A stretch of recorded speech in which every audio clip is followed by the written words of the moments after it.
How's it going, guys? Hope you guys are having a good day. Back today, we're going to be looking at the Dividend Aristocrats. You guys may have heard of these. These are companies that have paid a dividend for 25 years straight, and they've increased it every year. And obviously, some of these companies go on to raise it and keep their dividend many more years. But this is kind of what's coveted by dividend investors as kind of the gold standard. These companies, the past 25 years has spanned, multiple recessions and economic downturns. So the fact that these companies were able to continue to pay dividends and increase their dividends, even during those kind of times of hardship, lends some, credibility and stability to your view of the company, and kind of makes them more appealing to dividend investors who are looking for, secure and reliable income. Typical disclaimer before we get started here. None of this is financial advice, legal advice, or tax advice. I'm not a professional. This is more for entertainment, just me sharing my 2 cents, so consult a professional and do your own research before you invest. So, as of right now, or I guess as of the posting of this list on November 15th, 2022, there are 65 Dividend Aristocrats. Looks like they're ranked here by most to least on years of consecutive dividend growth. So I mentioned that 25 is the minimum cutoff, but as you can see, a lot of these companies have far surpassed that.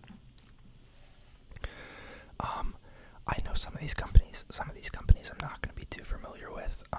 Some of them are, household names that you've definitely heard of, and some of them are more behind the scenes players. But they're big players nonetheless, and they're very involved in a lot of important areas of the economy. So the first one here, Dover. One sec. The first one here is Dover. I do think I've heard of this one before. I think they specialize in just like a lot of various types of industrial equipment across a lot of different segments. We can see here yield of 1.5%. That's not crazy high. You will notice that some of these dividend stocks, because they are dividend aristocrats and have such a great history and are constantly increasing their dividends, it makes them more desirable, and it drives up prices, which in turn drops the yield. So some of the yields that you're going to see across all of these dividend aristocrats might not be as good as you might be able to find elsewhere with a company who has a less established track record for dividends. You can see somewhat modest price appreciation here. I think that's going to be a common theme across most of these stocks. Companies that have paid dividends for this long are usually very large, like blue chip companies who just throw off a lot of cash. You can see they have been increasing the dividend, but it is in mid to low single digits lately. See the dividend history. So you can see, looks like they're raising it by 1 cent every 2 to 4 quarters or so. You can see this ranks it as 66 years of consecutive dividend growth. That might not be right. I'm not sure which one to trust, but nonetheless, crazy long time to be sustaining a dividend. Dover Corporation provides equipment and components, consumable supplies, aftermarket parts, software, and digital solutions. Yeah, very general stuff. Let's just look them up.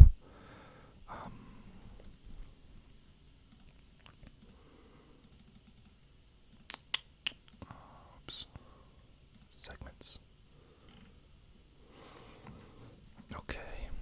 Vehicle aftermarket, waste handling, aerospace and defense. Looks like they got gas pumps.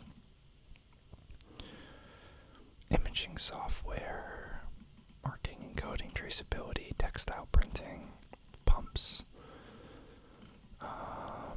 climate solutions like coolers and fridges and stuff. So, very boring, but stuff that's, integral, been around for a long time. Next we have Genuine Parts.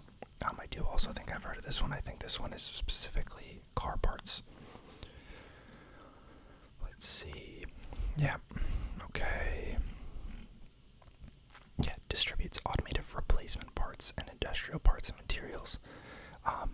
yes, replacement mainly, not primary. So replacement parts for hybrid and electric vehicles, trucks, SUVs, buses, motorcycles, recreational vehicles, farm vehicles, small engines, farm equipment, marine equipment, and heavy-duty equipment. That's a lot. And if we look, they got about a 2.1% forward dividend yield. Again, pretty modest price appreciation, although I think with the big increase in auto prices and now rising rates, it's making more and more sense to keep your car longer, and that means fixing it more often rather than buying a new car.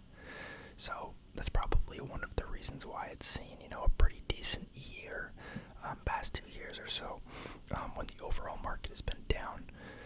And then just again, if we look at the dividend growth, low middle digits, single digits of growth, but consistent for 66 years. Then we have Procter & Gamble. You guys know PG. They own a lot of different brands. Like, I think they own Tide. I'm actually gonna blank on the spot of how many brands they own because it's like so many. But like Tide and OxyClean and all that stuff, they own all of that. Let's just look at their brands. Okay, so just in baby care, they own like Pampers, Ninjamas, Loves. You guys know Bounce, Downy, Gain, Tide, Bounty, Charmin, Puffs. Maybe they don't own OxyClean. Always in feminine care, Tampax, Braun, Gillette, Joy, Gillette Venus, Head and Shoulders, Old Spice, Pantene, Cascade, Dawn, Febreze, Mr. Clean, Swiffer, Crest, Oral-B, Scope, Metamucil, Pepto-Bismol, Prilosec OTC, Vicks, Sequel. Just so many brands. A lot of these brands they've acquired over a long period of time, so maybe they weren't with the brand when they first started off, but this is a big blue chip name. I'm looking at 2.4% forward yield there. And if we look at their dividend growth, just out of curiosity, yep, pretty much the same thing. So that's 66 years on them. Emerson Electric, that's just a electric utility company, I believe. They're 65 years, so I'm not going to go, fully into depth on a lot of these. You guys know 3M. Everyone knows, like, Command strips, but they make a lot of other products. I think masks was a big one that came kind of to the forefront during COVID. And then, obviously, they have a lot of other segments. So they have automotive segments. They make a lot of sealants and sandpaper type things, a lot of coatings, some medical and office products. It looks like PPE, obviously we know. Looks like they also make some tools. But yeah, pretty diverse portfolio of household products. There's kind of a common theme here. Then we have Cincinnati Financial. I'm sure this is just some sort of like bank or lender. Casualty insurance. Okay. So mostly insurance. That's 61 years. Next up we got, one of Warren Buffett's favorites. We got Coca-Cola here. Again, modest growth. Somewhat lower yield compared to some other dividend plays. Forward yield of 2.8%. You guys know Coca-Cola. Not going to spend too much time on them, but they've been paying a consecutive dividend for like 60 years. Then we have Johnson & Johnson. I'm sure you guys know they're planning on spinning off like their consumer side from their pharmaceutical side. So that'll be kind of cool to see. Not sure exactly how that affects Dividend King status. Does the new company, does the ticker start over for the new company? Does it start over for both companies? I'm not exactly sure, but that'll be interesting to see. But, this is pretty common dividend stock. Again, for the 19th time, pretty modest price appreciation. Yield in the, mid-range. That's 60 years of consecutives. Then we have Colgate Palmolive. So they're going to own Palmolive dish soap, a lot of the Colgate products. products. I think they own like Hill's Pet Food, maybe like a couple like wipes and like toilet paper or paper towel brands, but 59 years on them. Illinois Tool Works. I feel like I've heard about this one so many times, just randomly, and I've never actually looked it up. I assume they make tools. Same thing, modest price appreciation, mid-yield. Yeah, industrial products and equipment. Welding, automotive, measurement devices. Yeah, 58 years on them. Then we have Hormel Foods. I'm not sure what brands they own, aside from like their chicken, I think I've heard of before. Brands. Oh wow, they own a lot of brands. Or maybe it's like pepperoni that I'm thinking of that I've seen their logo before. I've had Applegate before. I think that's like a Cold Cuts brand. Some bacon brands. Chi-Chi's, they make like Hispanic, like Latino products. Or like, it's always in like the cultural aisle at the grocery store. I don't want to say anything improper. But like salsas and tortillas and that's the type of stuff. Then chicken breast, chili. Yeah, I've had that before. Corn nuts.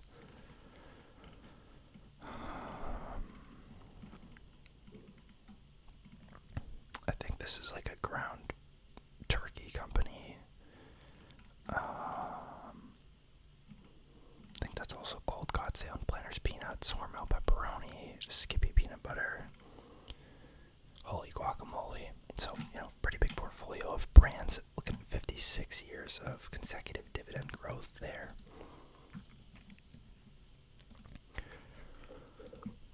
Yeah, same story. It's like a carbon copy. It's just companies in every industry. Then we have Stanley Black & Decker. You guys know them. They make a lot of tools. Wow, they've had a really rough year. That's kind of insane. Jeez, they're almost flat for the past 10 years. A little bit higher of a yield on this one. Should probably raise some red flags along with the pretty steep price depreciation. Not sure what's going on there. I don't really follow them too much. Maybe they're just having issues with pulled forward demand for construction that we saw during COVID. I'm not sure. So now the comparables look rough year over year. Federal Realty Trust. This is a REIT. Can't remember what type of real estate they focus on particularly. This one's actually performed pretty poorly. So it's a retail REIT. That's probably why it's been suffering. Looks like it's in some pretty hot markets like San Jose. Coastal markets from DC to Boston, as well as San Francisco to Los Angeles. It's been around a long time. 55 years of increasing dividend payments, but retail is not something I'm too keen on. Then we have Cisco. This is like a grocery delivery company. A lot of like restaurants are supplied by them. This is one that I actually bought at the very bottom of COVID for about $25 a share, and I rode it up to like 50 and then got cold feet and sold. But pretty neat behind the scenes company. It's actually seen a lot of growth, it looks like, in the past decade or so. I have worked at restaurants in the past, and we use Cisco. So kind of neat to see that. I think the kind of criteria for being a dividend aristocrat, that's revenue, not dividends. I was gonna say, it's weird that it dipped down there. I think that would break their streak. A little bit higher growth on the dividend, it looks like. And I guess tomorrow is actually the ex-dividend date, funny enough for them. 53 years on them. Granger, so this is going to be like an industrial supplier.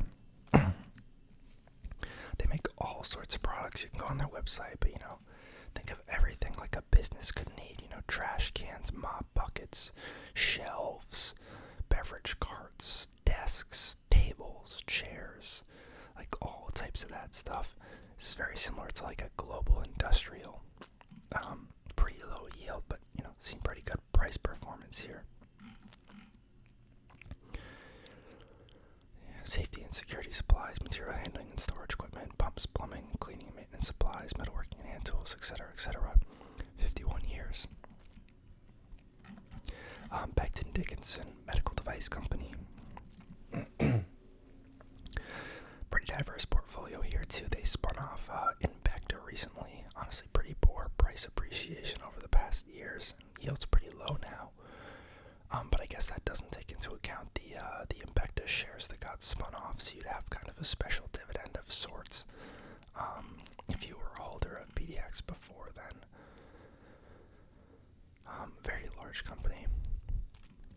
Then we have PPG Industries. Never heard of this one before. Again, pretty poor price movement.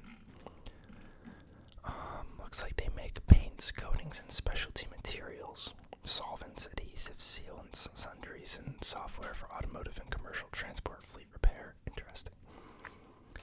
Never heard of them. They're a $30 billion company, though. Then we have Target, also 51 years of consecutive dividend growth. You guys know Target. I'm actually curious how they're doing.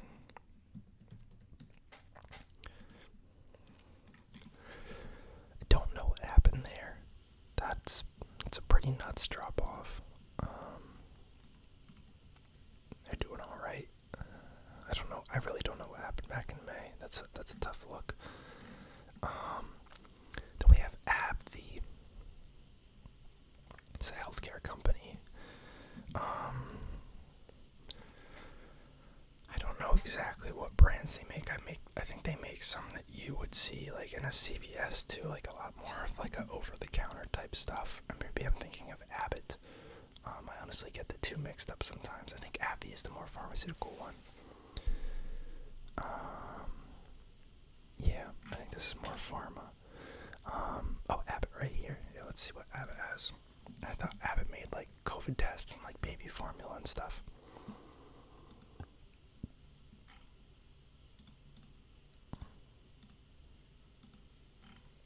So they make Ensure, they do make baby care, Similac, they make Pedialyte, protein bars. Looks like they have some diabetes products. They make the Binax Now COVID test kits. Pretty neat, pretty neat. 50 years for them. Kimberly-Clark. I don't remember what they make. This might be like a paper company or something for some reason. I'm thinking that. Could be wrong.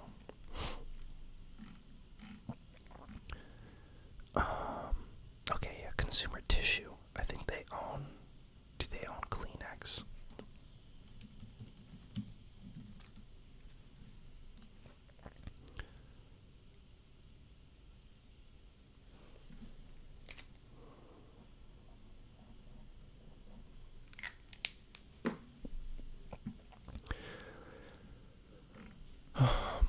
So they own Huggies, Cottonelle.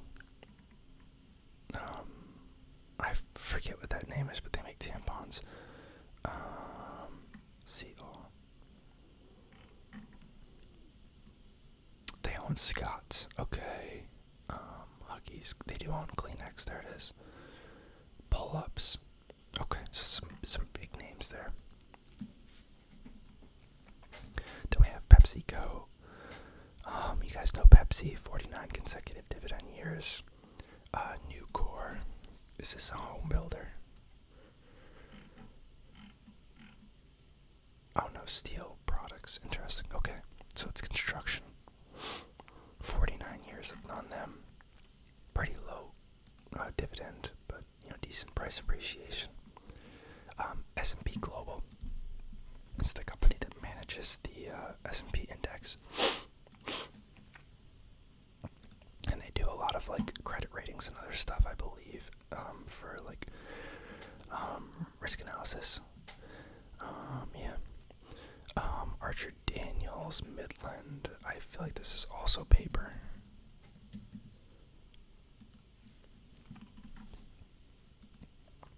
Not too bad.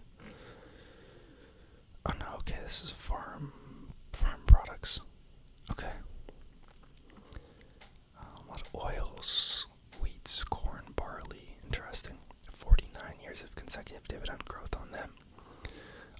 Walmart, 49 years. You guys know Walmart, not going to talk about them. VF Corp. I wonder if I think this is the company that bought Supreme. I could be wrong.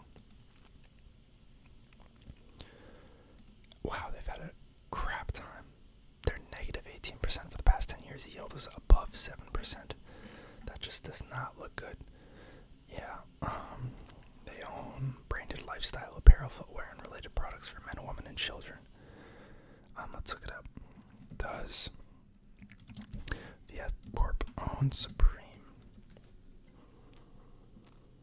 Yeah, okay, they did. They acquired in 2020. Company does not look like it's doing too well, though. That is not one that I would be interested in, that's for sure. Then we have Con Edison. That's a utility company, 48 years of consecutive dividend growth.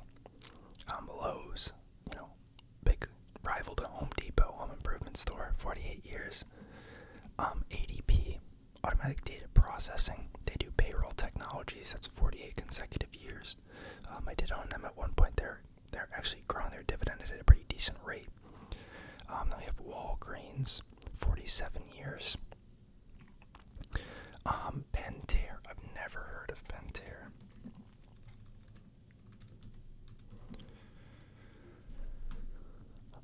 Wow. Okay, pretty bad looking chart on that one too.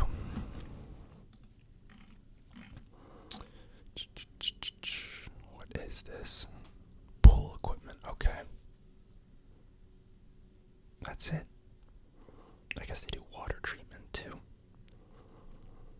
See, that's my problem with a lot of these, like Dividend Aristocrats, is they're either like slow growth or no growth businesses, and it's just not where I want to put my money. So I would almost never invest in any of these for myself because I'm so young and have such a long time horizon. I feel like my money would be better spent in like Vanguard's total market index or so.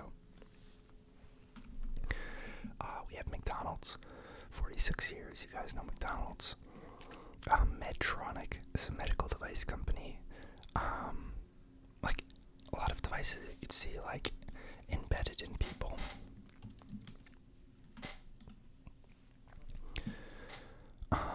They have a crap ton, I believe. Surgical equipment, gynecology, respiratory, urological, cardiac rhythms like pacemakers and stuff. Yeah, I have so many products, defibrillators, cardiac monitors. That's actually a really cool company. I've owned them as well in the past. 3.48% dividend right now, down a decent amount from mid-COVID. It looks like it was up at 135, so down pretty steep. I believe they had decent dividend growth. Actually, that's just okay. It's mediocre. Sherwin-Williams, 44 years. That's the paint company. Franklin Resources, I have not heard of. I wonder if it's named after Benjamin Franklin because their ticker is Ben, and then it says Franklin Resources. So it sounds like a little too much of a coincidence. Asset management, a holding company. Okay, make a lot of investment products through equity, fixed income, balanced, and multi-asset mutual funds. Interesting. Air products and chemicals, APD. Is this like a chemical company?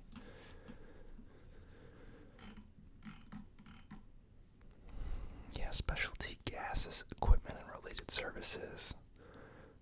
So they probably sell those like pressurized air tanks and like maybe like propane or like nitrogen gas for like companies that need that. Amcor, I feel like I have heard of them. Is that real estate? Oh no, it's a packaging company. Wow, okay, I was way off. Flexible and rigid packaging for food, beverage, medical, pharmaceutical, fresh produce, snack food, personal care, and other industries. 40 years for them. ExxonMobil, 40 years. They're, oil company. Aflac, that's insurance, 39 years. Cintas,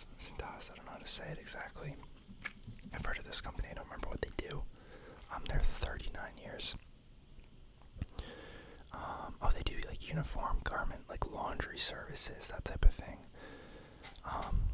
Brown Foreman. Don't know what that is either. It sounds like some sort of financial company. Oh, it's an alcohol company. Interesting. They own Woodford Reserve. They own Jack Daniels. They own Old Forester. Interesting. It's kind of neat. 38 years on them. We have another energy company, Atmos Energy. 38 years. We have McCormick. They make a lot of spices and like consumer, like grocery products. 36 years for them. We have T. Rowe Price. They are a financial company. They do a lot of investment-related products. Cardinal Health is a healthcare company. I think they distribute like medical supplies. Just double check me on that.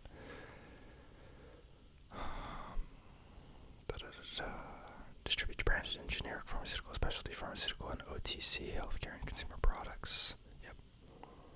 Okay. Also distributes medical, surgical, and laboratory products, exam gloves, needles, syringes, sharps, etc. We have Clorox. Make bleach, a lot of other household products. Again, big umbrella company that owns a lot of brands. We have Chevron, another oil company. A.O. Smith, not too familiar with them.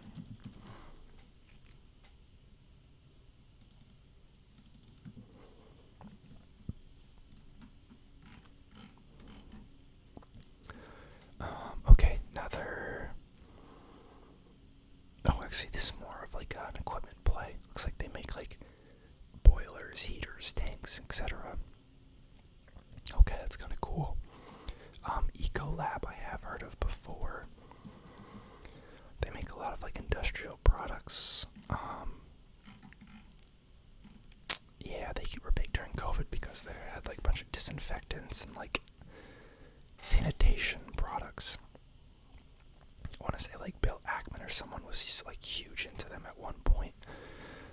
But they're a 30 years streak. West Pharmaceuticals, I think they make generic pharmaceutical products. Could be wrong. They could have branded too, actually. Let's see. Injectable drug delivery systems. Okay, so maybe they're more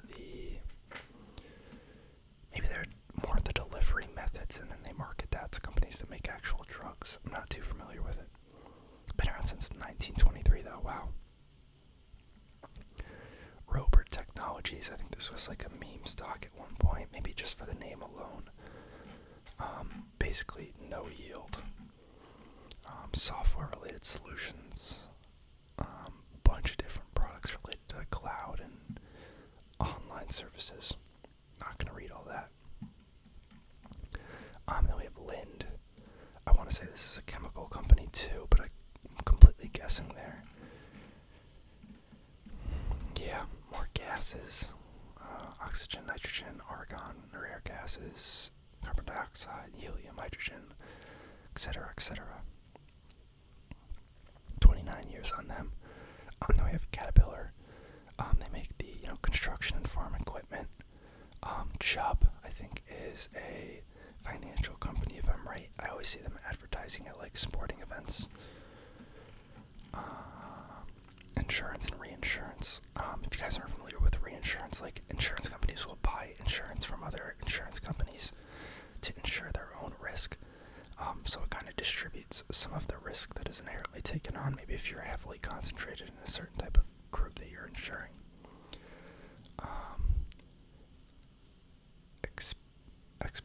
Expeditors. Is this like a shipping company? I don't know if I've heard of this one.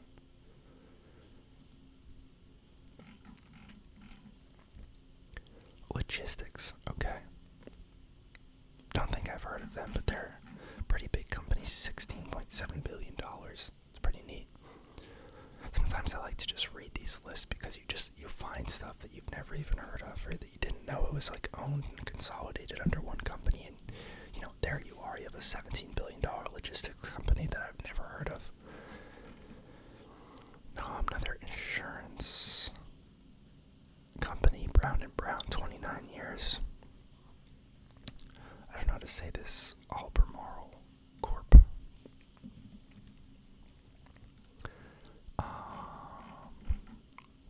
Specialty chemicals, again, okay. Lithium, bromine, and catalysts. I don't think lithium is considered a chemical, isn't it? Like a mineral or like a material more than a chemical. Not too sure. Then we have Essex Property Trust. This is a REIT. I'm sure I've looked at them before. I want to say they're apartments. Yeah, multifamily residential properties in selected West Coast markets. They own 246 apartment communities. Nice. $14 billion. It's a pretty sizable REIT. We have Realty Income. Everyone knows Realty Income. They pride themselves on their dividend. They're literally calling themselves the monthly dividend company. That's their slogan.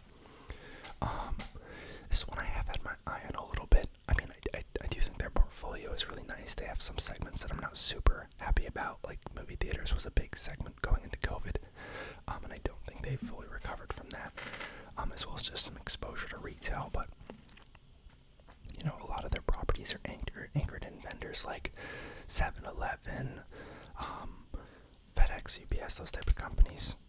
Like things you'd find in like a plaza. Then we have IBM. Again, very boring old company, kind of out of touch in my opinion.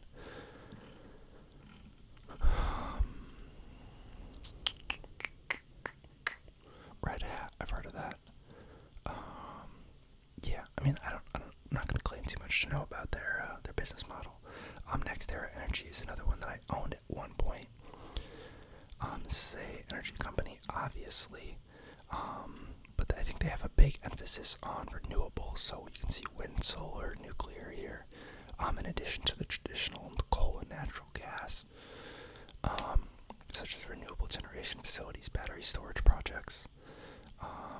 So yeah, pretty cool. I think they had decent dividend growth, which was one of the other reasons that I was interested in them. Yeah, you can see double digits. Church & Dwight. This is going to be another like consumer staples company. They own like Arm & Hammer, kind of in that same segment. They looks like they own some condoms, lubricants. They own Trojan. So just another diverse consumer staples company, kind of like Procter & Gamble or Colgate Palmolive. And then last one on the list here, we got General Dynamics. I think this is a defense company. Let's see, aerospace, marine systems, combat systems and technologies. They build nuclear-powered submarines and auxiliary ships for the Navy. Pretty neat. This, I think, has actually had a pretty decent year, given kind of the Ukraine-Russia conflict. I think there's been more of a focus on, defense. And then we look at recent news. So, People's used to be on there. That's a big bank out of the Northeast. Was acquired by M&T Bank, so they were removed from the index.